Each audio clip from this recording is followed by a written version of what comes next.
ತೀರ್ಥ ಸ್ನಾನಗಳ ಮಹಿಮೆ. ಶ್ರೀ ಗುರುಭ್ಯೋ ನಮಃ. ಅಧ್ಯಾಯ 15. ಶ್ರೀ ಗುರುಗಳು ವೈದ್ಯನಾಥದಲ್ಲಿ ಕೆಲವು ಕಾಲ ಗುಪ್ತವಾಗಿ ನೆಲೆಸಿದ್ದರೆಂದು ಹೇಳಿದ ಸಿದ್ಧಯೋಗೀಶ್ವರರು ನಾಮಧಾರಕನ ಪ್ರಶ್ನೆ ಉತ್ತರವಾಗಿ ಶ್ರೀ ಗುರುಚರಿತ್ರೆಯನ್ನು ಮುಂದುವರೆಸಿದ. ಶ್ರೀ ಗುರುಗಳು ವೈದ್ಯನಾಥಕ್ಕೆ ಬರುವ ಮುನ್ನ ತಮ್ಮ ಶಿಷ್ಯರನ್ನು ಕುರಿತು ಹೀಗೆ ಹೇಳಿದರು. ಸನ್ಯಾಸಿಗಳು ನಿಂತಲ್ಲಿಯೇ ನಿಲ್ಲಬಾರದು. ತೀರ್ಥ ಕ್ಷೇತ್ರಗಳನ್ನು ಸಂದರ್ಶಿಸಿ ಪುಣ್ಯ ಸಂಪಾದನೆ ಮಾಡುವುದು ಬಹಳ ಮುಖ್ಯವಾದದ್ದು. ಆದ ಕಾರಣ ನೀವೆಲ್ಲರೂ ತೀರ್ಥ ಕ್ಷೇತ್ರಗಳನ್ನು ಸಂದರ್ಶಿಸಿರಿ. ನಾವು ಇನ್ನು ಸ್ವಲ್ಪ ಕಾಲದವರೆಗೆ ಜನರಿಂದ ದೂರವಾಗಿ ರಹಸ್ಯ ಸ್ಥಳದಲ್ಲಿದ್ದು ಅಜ್ಞಾತವಾಗಿ ಕೆಲವು ದಿನ ತಪಸ್ಸಿನಲ್ಲಿ ತೊಡಗುವವರಿದ್ದೇವೆ. ಹೀಗೆ ಶಿಷ್ಯರಿಗೆ ಹೇಳಿದ ಶ್ರೀ ಗುರುಗಳು ಪುಣ್ಯಕ್ಷೇತ್ರಗಳ ಯಾತ್ರಾಕ್ರಮವನ್ನು ಅವರೆಲ್ಲರಿಗೂ ವಿವರಿಸಿದರು. ಇಲ್ಲಿಂದ ಹೊರಟು ಮೊಟ್ಟಮೊದಲು ತೀರ್ಥರಾಜ ಎನ್ನಿಸಿದ ಕಾಶಿ ಕ್ಷೇತ್ರಕ್ಕೆ ತಲುಪಿ ಗಂಗಾ ಸ್ನಾನದ ನಂತರ ಯಮುನೆ, ಸರಸ್ವತಿಯಲ್ಲಿ ಸ್ನಾನ ಮಾಡಿ ವರುಣ, ಕುಶವತಿ, ಶತದ್ರು, ವಿಪಾಶಾ, ವೇಣ್ಯ, ಶರಾವತಿ, ಮರುವೃಂದ, ಆಸಕ್ತಿ, ಮಧುಮತಿ, ಪಯಸ್ವಿನಿ, ಘೃತವತಿ ಈ ನದಿಗಳಲ್ಲಿ ಸ್ನಾನ ಮಾಡಿರಿ. ನಂತರ ದೇವನದಿಯಲ್ಲಿ ಮಿಂದು ಬ್ರಹ್ಮ ಹತ್ಯಾದಿ ಸಕಲ ದೋಷಗಳಿಂದ ದೂರವಾಗಿ ನಂತರ ಚಂದ್ರಭಾಗ, ರೇವತಿ, ಸರಾಯು, ಗೋಮತಿ, ವೇದಿಕಾ, ಕೌಶಿಕಿ, ಮಂದಾಕಿನಿ, ಸಹಸ್ರವಸ್ತ್ರ, ಪೂರ್ಣ, ಬಹುಧಾ, ತ್ರಿವೇಣಿ ನದಿ ಸಂಗಮಗಳ ಸ್ನಾನವನ್ನು ಮಾಡಿ ಪುನೀತರಾಗಿರಿ.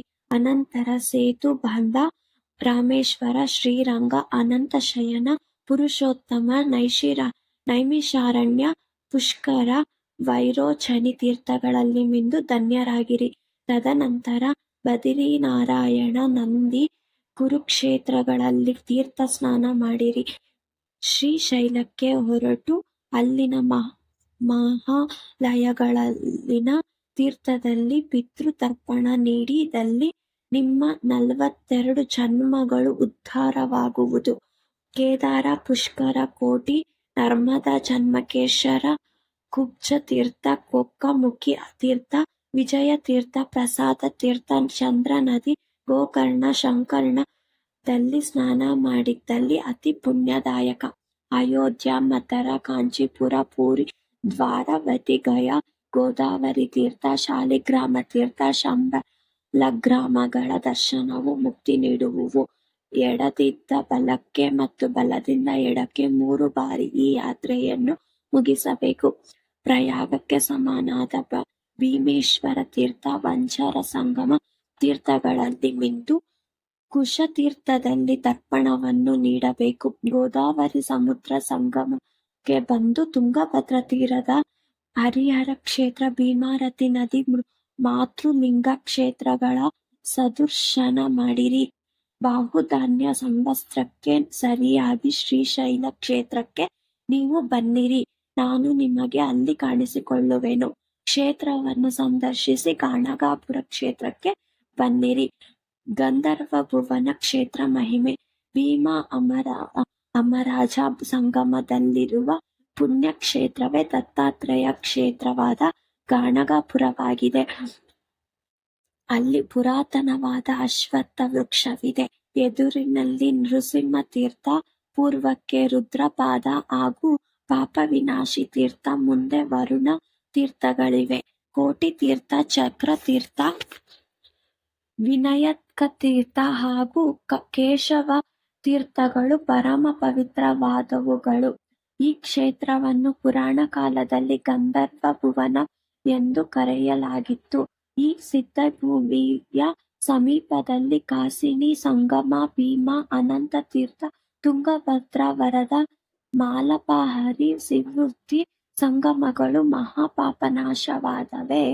ಇಲ್ಲಿ ಸ್ನಾನ ಮಾಡುವುದರಿಂದ ಪಾಪಗಳು ಭಸ್ಮವಾಗುತ್ತವೆ. ತೀರ್ಥ ಸ್ನಾನ ಫಲ. ರವಿಯು ಕರ್ಕಟ ರಾಶಿಗೆ ಬಂದಾಗ ಕೃಷ್ಣ ಮಹಾಪಹಾರಿ ಸಂಗಮ ಸ್ನಾನ ಮಾಡಿದರೆ ಬ್ರಹ್ಮಾದಿಯಾದಿ ದೋಷವು ಪರಿಹಾರವಾಗುತ್ತದೆ. ಸಿಂಹ ರಾಶಿಗೆ ಗುರುವು ಬಂದಾಗ ಸಕಲ ತೀರ್ಥಗಳಲ್ಲಿ ಗಂಗಾ ಸನ್ನಿಧಾನ ಉಂಟಾಗುತ್ತದೆ. ಗುರುವು ಕನ್ಯಾ ರಾಶಿಗೆ ಬಂದಾಗ ಕೃಷ್ಣ ನದಿಗೆ, ತುಲಾ ರಾಶಿಗೆ ಬಂದಾಗ ತುಂಗಭದ್ರೆಗೆ ಗಂಗೆಯ ಸಮಾನ ಮಹಿಮೆ ಬರುತ್ತದೆ. ಕೃಷ್ಣ ಭೀಮ ಸಂಗಮದಲ್ಲಿ ಸ್ನಾನ ಮಾಡಿದರೆ ಪುಣ್ಯ ಜನ್ಮ ಬರುತ್ತದೆ. ಕಾವೇರಿ ಸಂಗಮ, ತಾಮ್ರಪಾಣಿ, ಪಯಸ್ವಿನಿ, ಪಾವನಾಶಿನಿ, ತಿರುಮಲೆಂದು, ಪುಷ್ಕರಿಣಿ, ಶ್ರೀರಂಗ, ಅನಂತಶಯನ, ಕುಂಭಕೋಣ, ಕನ್ಯಾಕುಮಾರಿ, ಪಕ್ಷಿತೀರ್ಥ, ರಾಮೇಶ್ವರ, ಧನುಷ್ಕೋಟಿ, ಮತ್ಸ್ಯತೀರ್ಥ, ಕೊಲ್ಲಾಪುರ ಇವೆಲ್ಲವೂ ಮಹಾಪುಣ್ಯಕ್ಷೇತ್ರಗಳಾಗಿವೆ. ಶಿಷ್ಯರೇ, ಯಾವುದೇ ಪುಣ್ಯಕ್ಷೇತ್ರಗಳಲ್ಲಿ 5 ದಿನಗಳಿಗಿಂತ ಹೆಚ್ಚಾಗಿ ನಿಲ್ಲದೆ ಮುಂದುವರಿಯಬೇಕು. ಕೊಲ್ಲಾಪುರಕ್ಕೆ ದಕ್ಷಿಣ ಕಾಶಿ ಎಂದು ಹೆಸರಿದೆ. ಅಲ್ಲಿನ ಮಹಾಲಕ್ಷ್ಮಿಯು ಅಷ್ಟೈಶ್ವರ್ಯಪ್ರದಳಾಗಿದ್ದಾಳೆ. ಕೋಲಾರ ಎಂಬಲ್ಲಿ ಶ್ರೀ ನರಸಿಂಹ ದೇವಸ್ಥಾನವಿದೆ. ಕೃಷ್ಣಾ ನದಿ ತೀರದಲ್ಲಿರುವ ಬಳವಾಡಿ ಎಂಬಲ್ಲಿ ಭುವನೇಶ್ವರಿ ಸನ್ನಿಧಾನವಿದೆ. ಅಮರಾಪುರ ಕೃಷ್ಣ ಮತ್ತು ಪಂಚಗಂಗಾ ಸಂಗಮ. ಇಲ್ಲಿ ಸ್ನಾನ ಮಾಡಿ 3 ದಿನ ಅನುಷ್ಠಾನ ಮಾಡಿದರೆ ಇಚ್ಛಿತ ಫಲಗಳು ಸಿಗುತ್ತವೆ. ಕೃಷ್ಣಾ ನದಿಯು ಶ್ವೇತಶೃಂಗ ಎಂಬಲ್ಲಿ ಉತ್ತರ ದಿಕ್ಕಿಗೆ ಹರಿಯುತ್ತಾಳೆ. ಇಲ್ಲಿಯೇ ಬಹುಶಿ ವಿಶ್ವಾಮಿತ್ರನಿಗೆ ಗಾಯತ್ರಿ ದರ್ಶನವಾದದ್ದು. ಕೇದಾರೇಶ್ವರ, ಪಿಠಾಪುರಂ, ವೃಷಭಾದ್ರಿ, ಅಹೋಬಲ, ನರಸಿಂಹ ಕ್ಷೇತ್ರ ಹಾಗೂ ಸಪ್ತರ್ಷಿಗಳ ತಪೋಭೂಮಿಯಾದ ಮಣಿಗಿರಿ ಇವುಗಳನ್ನು ಅಗತ್ಯವಾಗಿ ನೋಡಿ ಬನ್ನಿ. ನದಿ ಸ್ನಾನ ಮಾಡುವಾಗ ಕೆಲವೊಂದು ಕ್ರಮಗಳನ್ನು ಅನುಸರಿಸಬೇಕು. ಸ್ತ್ರೀಯರು ರಜಸ್ವಲೆಯಾಗಿರುವಾಗ ನದಿ ಸ್ನಾನವನ್ನು ಮಾಡಬಾರದು. ಕರ್ಕಾಟಕ ಸಂಕ್ರಮಣದಿಂದ ಪ್ರಾರಂಭವಾಗಿ ಮುಂದಿನ 2 ತಿಂಗಳು ತೀರ್ಥ ಸ್ನಾನ ಮಾಡಬಾರದು. ನದಿಗಳಿಗೂ ಚೈತ್ರ ವೈಶಾಖ ಮಾಸಗಳಲ್ಲಿ 10 ದಿನಗಳ ಕಾಲ ರಜಸ್ವಲ ದೋಷಗಳಿರುತ್ತವೆ. ಆ ಕಾಲದಲ್ಲಿ ಸ್ನಾನವು ವಜ್ರ, ಬಾವಿ, ಕೆರೆ, ಕುಂಟೆಗಳಲ್ಲಿ ಹೊಸ ನೀರು ಬಂದ ದಿನವೇ ಸ್ನಾನ ಮಾಡಬೇಕು ಬಾರದು.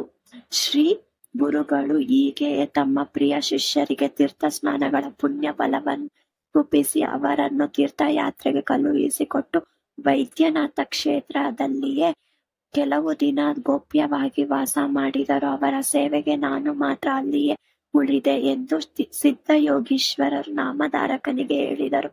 ಎಂಬಲ್ಲಿಗೆ ತೀರ್ಥ ಸ್ನಾನಗಳ ಮಹಿಮೆ ಎಂಬ ಶ್ರೀ ಗುರು ಚರಿತ್ರೆ 15ನೇ ಅಧ್ಯಾಯವು ಮುಗಿಯಿತು.